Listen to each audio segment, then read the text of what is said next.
Assalamu alaikum student. Today we will study about the relationship between tables and what is referential integrity constraint. When we create tables in MS Access, जब हम MS Access में table create करें या Oracle में table create करें तो generally हम different tables create करते हैं, एक से ज़्यादा टेबल क्रिएट करते हैं। ठीक, अब हम क्या करते हैं कि एक टेबल में फर्स्ट कॉलम को या फर्स्ट उस कॉलम को हम प्राइमरी की सेट कर देते हैं और सेकंड टेबल में, ठीक है, सेकंड टेबल में वही प्राइमरी की एज अ फॉरेन की काम कर रही थी। अब प्राइमरी की और फॉरेन की का आपस में रिलेशनशिप होता है जिसको हम कहते हैं रेफरेंशियल इंटीग्रिटी कांस्टेंट। इसका एडवांटेज ये होता है कि हम प्राइमरी की से डायरेक्ट कोई भी रिकॉर्ड को डिलीट नहीं कर सकते। ठीक है, प्राइमरी की से रिकॉर्ड को डिलीट करने के लिए हमें क्या करना होगा कि फॉरेन की या जो फॉरेन टेबल में से तमाम उसकी फील्ड वैल्यू को, तमाम रिकॉर्ड को डिलीट करना होगा और ये काम डेटाबेस डेवलपर करता है। एक यूजर प्राइमरी की या फॉरेन की से रिकॉर्ड को डिलीट नहीं कर सकता। अब देखें, first a database contain many tables. For example, in our student database management system, for example हमारे पास एक स्टूडेंट डेटाबेस मैनेजमेंट सिस्टम का एक टेबल है जिसमें हम क्या कर रहे हैं कि we have created two table, हमने दो टेबल क्रिएट की।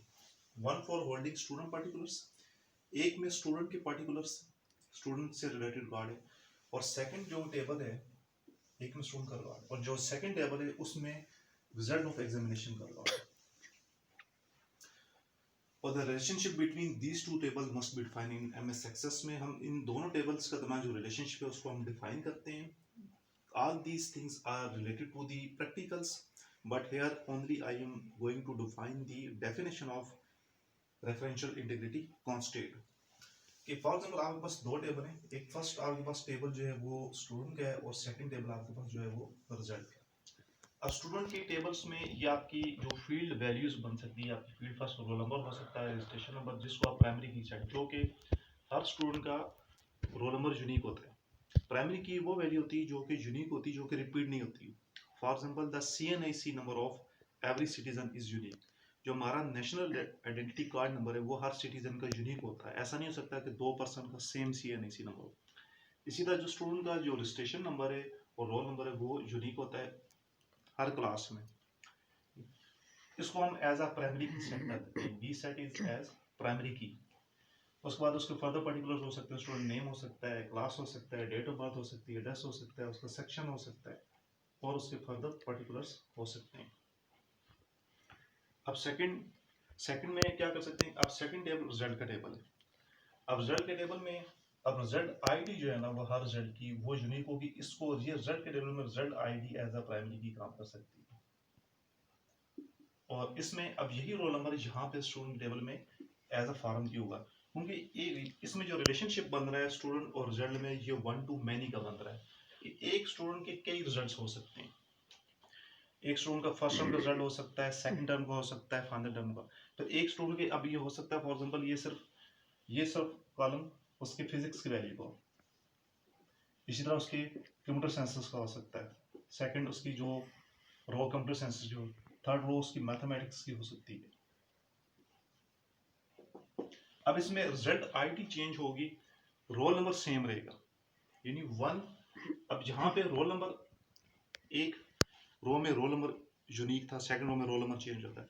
अब यहाँ पे रोल नंबर सेम है, एक स्टूडेंट के मल्टीपल रिकॉर्ड, उसका फिजिक्स का हो सकता है, फर्स्ट टर्म का, सेकंड टर्म का, फाइनल टर्म का, कंप्यूटर साइंसेस का हो सकता है, मैथ्स का हो सकता है, इसी तरह उसका इंग्लिश का हो सकता है। तो अब उसके एक स्टूडेंट्स के एक रोल नंबर के correspond multiple rows and records हो सकते हैं। ठीक है, अब फर्स्ट टेबल में roll number is the primary key and in the second table roll number is the foreign key. We can say that there is one to many relationship. अब first में roll number primary key है, second में roll number foreign key है, and this relationship one we can apply referential integrity constant. अब इस relationship को हम referential integrity constant apply कर सकते हैं।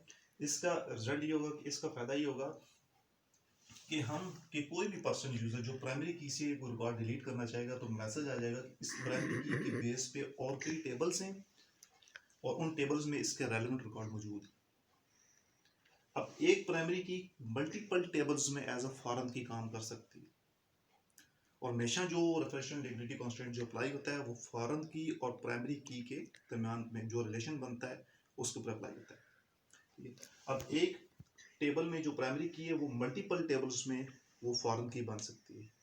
ठीक है, और अब हम कोई भी पर्सन जो प्राइमरी की से रिकॉर्ड डिलीट करना चाहेगा वो उस तक नहीं कर सकता अगर डेटाबेस डेवलपर खुद जो एडमिनिस्ट्रेटर खुद जब तक वो फॉरेन की से उसकी तमाम वैल्यूज को डिलीट ना कर रहे करस्पॉन्डिंग, तो वो प्राइमरी की से उसको उस पर्टिकुलर रिकॉर्ड को डिलीट नहीं कर सकता। This is the definition of referential integrity constraint.